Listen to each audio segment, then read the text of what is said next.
자녀분들이 부모님의 건강에 신경을 써야 되는 게 보통은 이제 어르신들이 연세가 있으시고 하니까 이 주사가 어떤 주사를 맞았는지도 모르고 이 약이 어떤 성분인지도 알지도 못합니다. 그냥 먹어서 통증만 없다면 괜찮다고 생각하시고 장기적으로 드시는 경우가 있어서.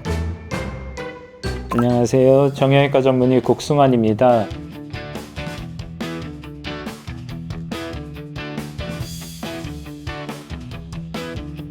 이번 시간에는 무릎에서 소리가 날 때 궁금해 하시는 분들이 있어서 그것에 대해서 알아보도록 하겠습니다.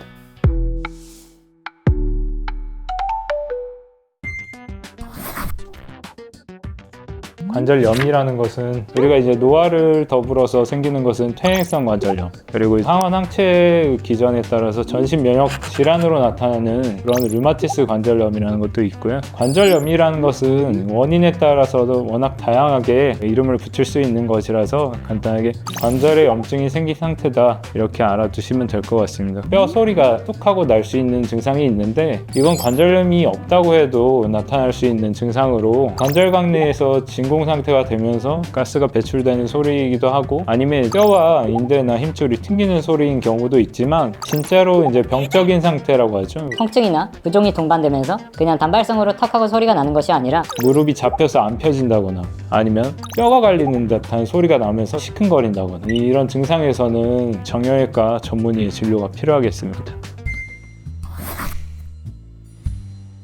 7가지 증상으로 말씀을 드릴 텐데요. 무릎이 시큰거린다. 연골이 손상됐을 수 있는 가능성이 있기 때문에 무릎이 시큰거리는지 확인을 해보고, 그리고 무릎을 가동할 때 뻑뻑한지, 무릎이 평상시에는 전체 가동 범위가 다 나왔는데 뻑뻑해서 가동이 되지 않는 상태가 된다.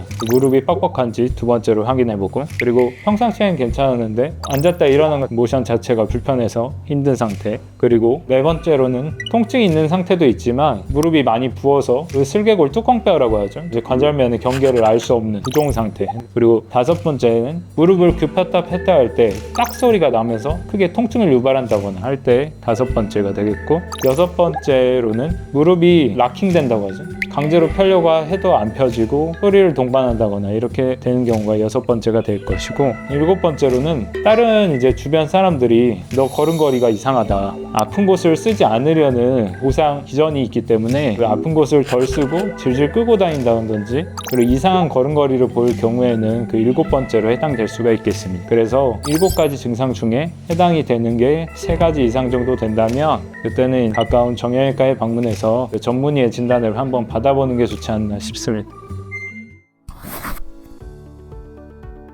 관리를 하는 것이 중요하겠는데, 방바닥에서 쭈그려 앉는 자세를 한다던가 가부좌 자세로 방바닥에 앉는 자세, 그거보다는 침대나 소파 생활을 해주면서 무릎을 굴곡을 90도 이상 하지 않는 것, 그런 생활 습관이 또 중요하고, 그리고 노화가 된다는 것 자체가 허벅지 근육이 마른다는 것을 의미하기 때문에 어떤 분은 오다리고 그랬지만 젊었을 때는 통증이 그렇게 크지 않았는데 왜 나이가 들어가면서 이렇게 통증이 크게 됐는지는 모르겠다 그러시면 보통은 허벅지 근육이 마른 경우가 대부분이에요. 그렇기 때문에 너무 무리한 운동을 하는 것은 추천을 하지 않지만 취미생활로 적당한 운동은 언제나 좋기 때문에 수영이나 적당한 보행을 한다거나 근처 야산을 오르내리는 것들은 충분히 할 수 있을 것이고, 자전거 타는 거 그 정도는 할 수 있을 겁니다. 그리고 환자분들이 무리한 운동과 적당한 운동은 의사가 알지 못합니다. 환자분 본인이 통증으로 알 수 있기 때문에 본인의 상태에서 점점 운동을 증량해 나갈 수 있는 것이고, 체중 관리가 중요한데 체중을 관리해 줌으로써 무릎에 가는 부하를 줄일 수 있기 때문에 이것 또한 중요하겠습니다. 체중이 과도하게 나가시는 분들은 바로 러닝을 한다거나 이런 것보다는 체중 부하가 되지 않는 자전거나 수영 같은 것을 먼저 해서 체중을 좀 감량을 한 상태에서 가볍게 러닝을 해주시는 것도 나쁘지 않을 것 같습니다. 우리가 퇴행성 관절염을 완전히 치료할 수 있는 치료제는 없습니다. 하지만 도움을 줄 수 있는 소염제가 있지만, 약이란 것은 작용이 있으면 반작용이 있어서 부작용이라는 것이 있는데, 소화기계에도 문제가 생겨서 안 좋을 수 있고, 혈액 응고 기전을 변형시킨다고 다 되어 있고, 심혈관계에도 문제를 일으킨다고 되어 있기 때문에 단기적으로만 사용을 해볼 수 있는 것을 추천을 드리고, 우리가 이것을 평생 먹을 수 있는 것은 아닙니다. 주사 같은 경우는 연골 주사라고 해서 히알루론산 윤활유를 가진 성분이 있는데 마찰을 주사를 줄여주고 염증을 완화시킴으로써 초기 관절염에 도움을 줄 수 있기 때문에 정기적으로는 그 엑스레이 경과를 관찰하면서 챙기시는 편이 훨씬 더 무릎 건강에 도움이 될 거라고 생각이 들고, 그리고 스테로이드 주사라고 해서 뼈 주사라고 하는 주사가 있는데, 스테로이드는 항염증 작용을 강력하게 나타낼 수 있기 때문에 관절 부위에 주사를 했을 때 감염의 문제가 생길 수 있는 2차적인 문제가 있습니다. 그렇기 때문에 효과가 있지만 단기적입니다. 만약에 이런 주사가 필요하다고 하더라도 3개월 간격으로 주사를 한다든지 제한을 해서 주사를 맞는 것을 추천을 드리고, 주사로 해결이 안 되는 경우, 약으로 해결이 안 되는 경우, 뭐 물리치료로 해결이 안 되는 경우들은 수술로 가는 방법밖에는 없는 상태이고, 인공관절의 수명이나 절골술이나 이런 것들의 장단점이 있는데 다음 시간에 알아보도록 하겠습니다.